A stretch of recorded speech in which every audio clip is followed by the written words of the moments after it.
esses que são vergonha para o Evangelho, quero crer que nem estarão lá.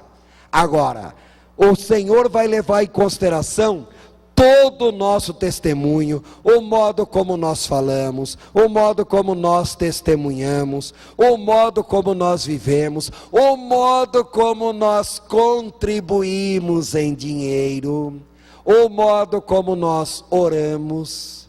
Tudo isso o Senhor levará em consideração. Após isso, levará em consideração todas as obras praticadas pelos crentes. Até um copo d'água, dado para um servo de Deus, na condição de servo de Deus, irmãos, até isso o Senhor levará em consideração e receberemos galardão por isso. Então, as mínimas coisas. Agora, tem 3 tipos de pessoas, e eu não queria ser nenhuma das 3, que terão um julgamento todo especial, mais rígido que os demais crentes. Esses, o julgamento será pesado. Em primeiro lugar, os evangelistas, aqueles a quem o Senhor deu o dom, a habilidade especial de pregar o Evangelho. Todo crente é um evangelista, irmãos, mas existem crentes em especial, que o Senhor deu o dom de evangelização. Basta vocês lerem Efésios 4:11, que alguns receberam esse dom em especial, e esses deverão responder por todas as almas. Aqueles deveriam pregar e não pregaram, que eles deveriam salvar e não salvaram. Em segundo lugar, os pastores. Por isso que em Hebreus 13:17 diz que nós devemos orar pelos nossos pastores, porque a carga que está no ombro deles, irmãos, é muito grande, para que eles carreguem essa carga com alegria e não gemendo. Irmãos, não atirem pedra em pastor não, tá? Porque vocês não sabem a tremenda carga que ele está carregando. Além de ter que cuidar da própria salvação, ele está cuidando da salvação do resto da igreja. E em terceiro lugar, os mestres. Quanto mais a pessoa conhece da palavra de Deus, maior é a sua responsabilidade com relação à palavra. Então, irmãos, não queiram ser evangelistas por conta própria, pastores por conta própria ou mestres por conta própria. Esperem que o Senhor chame. E se o Senhor chamar, Ele garante a chamada que deu. Agora a cobrança também será maior, tá? Depois disso tudo, até as intenções mais ocultas do nosso coração. Irmãos, não são os pensamentos não, até as intenções, as coisinhas mínimas. Vocês vão falar, poxa, desse jeito ninguém vai ser salvo. Não, esse julgamento já é de salvação. Não é para dizer se a pessoa será salva ou não, ela já está salva.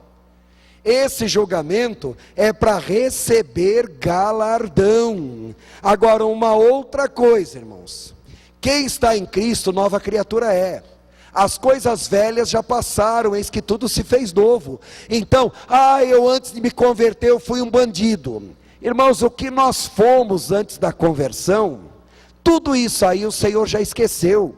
Ele não levará em consideração nada disso. Ele só leva em consideração o que nós praticamos a partir do momento da conversão. Então, se alguém após convertido pecar, confesse o seu pecado, peça perdão ao Senhor. Isso é importante. Aí alguém vai falar, não, eu não tenho pecado. Olha, se dissermos que não temos pecado, já estamos pecando, porque Deus diz, todos pecaram.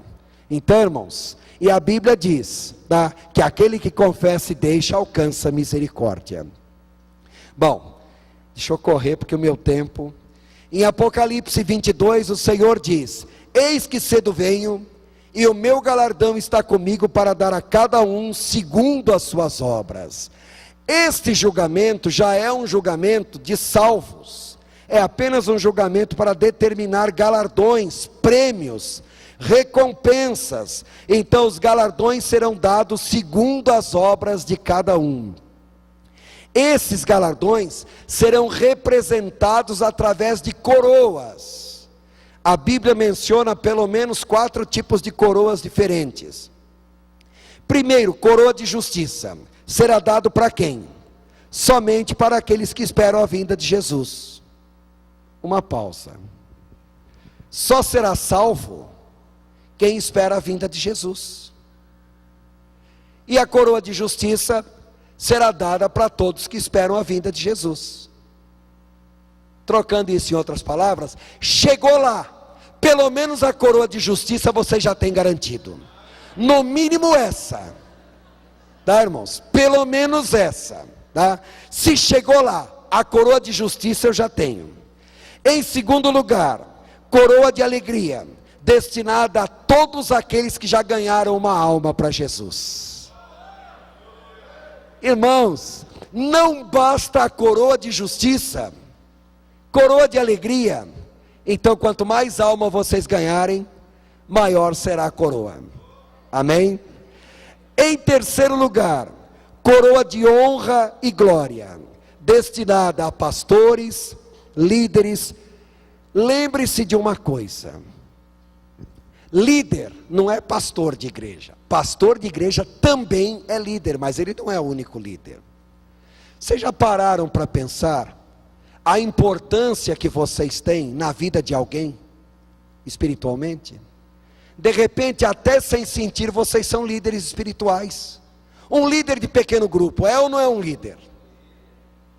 Se uma pessoa olha para vocês, e ela procura orientar a fé dela mesma, baseada no testemunho que vocês dão, vocês estão ou não estão sendo um líder? O apóstolo Paulo diz: sede meus imitadores, assim como eu sou de Cristo. Então, irmãos, imitar bons crentes é extremamente importante. Olhem para os crentes e imitem o que eles têm de bom. Os defeitos não, irmãos, só imitem o lado bom. Está claro? E finalmente, a coroa mais importante de todas, a coroa da vida, destinada a quem? A todos aqueles que enfrentam luta, tribulação, oposição por amor a Cristo. Esses ainda receberão a coroa da vida. Todos esses receberão seu louvor da parte do Senhor. Todos serão declarados reis e sacerdotes. Só que a Bíblia diz: receberemos ou bem ou mal. O Senhor vai mostrar para nós, irmãos, quantas coisas nós fazemos na obra de Deus. Não é visando a glória de Deus, não. É visando a glória pessoal, visando o seu próprio ego. E a pessoa vai ver o tremendo galardão que poderia ter recebido, se aquela obra tivesse sido feita para a glória de Deus. Mas infelizmente não foi. E a pessoa vai ver o que poderia ter recebido e não recebeu. Isaías 42:8 diz: eu sou o Senhor, fora de mim não há outro, e a minha glória eu não dou para ninguém. Então quem pensa que é o bambambam é só o Senhor, irmãos. Feito isso, nós iremos para as bodas do Cordeiro. É o casamento de Cristo com a sua igreja. Irmãos, aqui é gostoso toda a vida. Casamento? Não, peraí, uma explicação. Lucas 14 fala sobre a parábola das bodas. O Senhor queria realizar o casamento do seu filho, mandou os seus servos chamar os convidados. Os servos foram, chamaram os convidados. Na hora do casamento, duas coisas aconteceram. Primeiro, ele viu que ainda tinha lugar para mais gente, mas o casamento já estava em andamento. E ele ainda manda chamar os convidados atrasados para as bodas. E o que é pior, ele vê um cidadão querendo entrar de bico na festa. E pergunta: Homem, ou varão, ou cidadão, quem é você?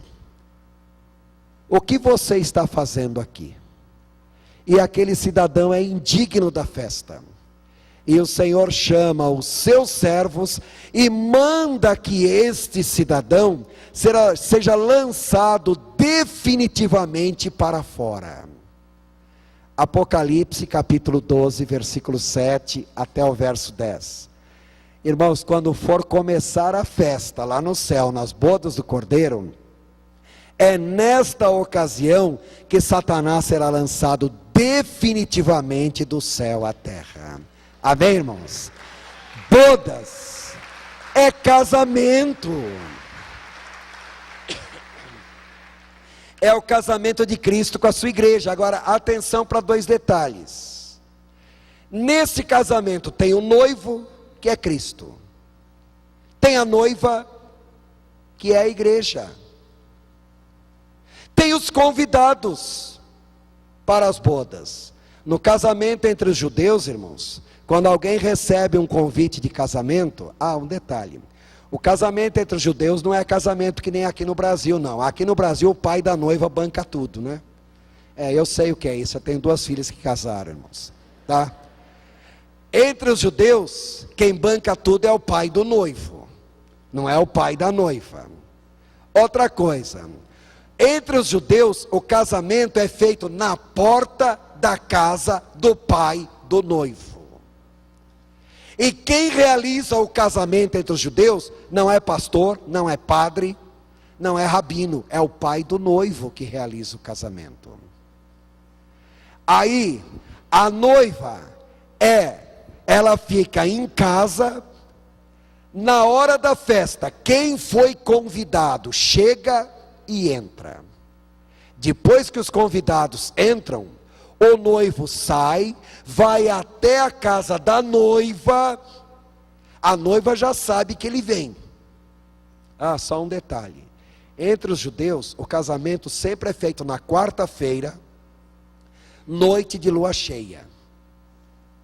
Quarta-feira é o meio da semana, para quem não sabe. Eles não fazem casamento no sábado, domingo, não é quarta-feira, noite de lua cheia. Se a noiva for viúva, se a noiva for não virgem, aí o casamento pode ser feito em qualquer dia, mas se for noiva virgem, o casamento é na quarta-feira, tá? Eles observam isso até hoje. A noiva está em casa, arrumada, enfeitada, bonitinha, o noivo está lá na casa dele, os convidados entram, chegou a hora, o noivo sai e vai na casa da noiva. Entra na casa da noiva, ela já sabe que ele vem. Ele pega a noiva no colo, é claro, torcendo para ela ser magrinha, porque senão vai ser um problema, tá? Mas ele não vai sozinho, ele vai com os amigos dele, leva uma liteira, qualquer coisa, se não dá para pegar a noiva no colo, tem a liteira ali. Pega a noiva, põe na liteira e sai de casa. Ele roubou, ele raptou a noiva. E ele leva a noiva até a porta da casa do pai dele. Chegando lá, a noiva fica em pé, o noivo do lado, aí vem o pai da noiva, minha filha é assim, minha filha é assado, minha filha sabe fazer tal coisa, e não sei o que, blá, blá, blá, blá, blá, dá aquele elogio para a noiva. Depois vem o irmão mais velho, minha irmã é assim, minha irmã é lá, lá, lá, lá, lá, tchum. Depois o segundo irmão, terceiro irmão, quarto irmão, depois os demais homens da família, vão todo mundo testemunhando da noiva, e o noivo ali parado. Depois que todo mundo elogiou a noiva, detalhe, hein? Nem sempre a noiva conhece o noivo, ela vai conhecer ele naquele momento. E ele também vai conhecer a noiva ali naquele momento. Depois que todo mundo elogiou, aí o noivo faz uma avaliação de quanto a noiva vale. E dá um presente para ela, chamado matã. Matã quer dizer dádiva. Quanto ela vale aos olhos dele. Pelo menos o valor de 4 cabritas ele tem que dar para ela. Agora, se o noivo não dá para comprar nem 4 cabritas, sinceramente, ele faz uma avaliação. Em outras palavras, A noiva chegou ali, ela não pode mais fugir do casamento, e nem o noivo, agora vai ter que casar. Depois dessa avaliação, o pai do noivo chega para a noiva e fala: vens tu para ser a minha filha, entra na minha casa, seja como Lia e Raquel que edificaram a casa de Israel, seja como Rebeca que edificou a casa de Israel, hoje você passa a ser a minha filha. Aí o noivo entra com a noiva dentro da casa do pai do noivo. Detalhe: a partir do momento que o noivo saiu para buscar a noiva, quem chegou atrasado para o casamento, o convidado não entra, fica lá fora. Não pode entrar mais, porque é falta de educação chegar atrasado em casamento de judeu. Depois que o noivo entrar com a noiva, aí detalhe, também não pode ir embora. É mais falta de educação ainda ir embora. Depois que o noivo entra com a noiva, a festa em andamento, aí o noivo manda o mestre-sala lá fora chamar os convidados de última hora. Eles entram, tá? Só que perderam uma parte da festa inicial. Em outras palavras, os santos do Velho Testamento são os convidados para as bodas. Já estão lá no céu, esperando o dia do casamento de Cristo com a igreja. A igreja vai chegar, será a noiva de Cristo. Depois que a igreja chegar, os santos que se converterem durante a grande tribulação serão os convidados de última hora que entrarão no final da festa. Amém, irmãos? Então reparem, esse julgamento, essa avaliação da noiva na porta da casa do pai do noivo, é o julgamento da igreja, é o tribunal de Cristo. O casamento que é realizado na casa do pai do noivo é a igreja entrando no céu para as bodas do Cordeiro. E essa é a nossa grande esperança. Amém, irmãos? Eu sei que é um pouco complicado, tá? Mas é bom para vocês meditarem. Tem um monte de referências bíblicas para vocês lerem. Eu não leio as referências porque não daria tempo, mas vocês leiam essas referências. E, se possível, amanhã mesmo estarei disponibilizando no site da igreja, irmãos, 10 razões pelas quais nós cremos que a igreja não passará pela grande tribulação. É bom para vocês responderem para algumas pessoas que andam contestando alguma coisa.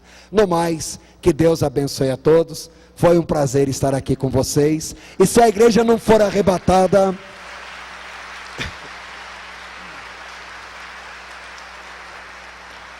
Se a igreja não for arrebatada até terça-feira que vem, eu estarei aqui. Se for, eu não estarei aqui. Espero que vocês também não estejam.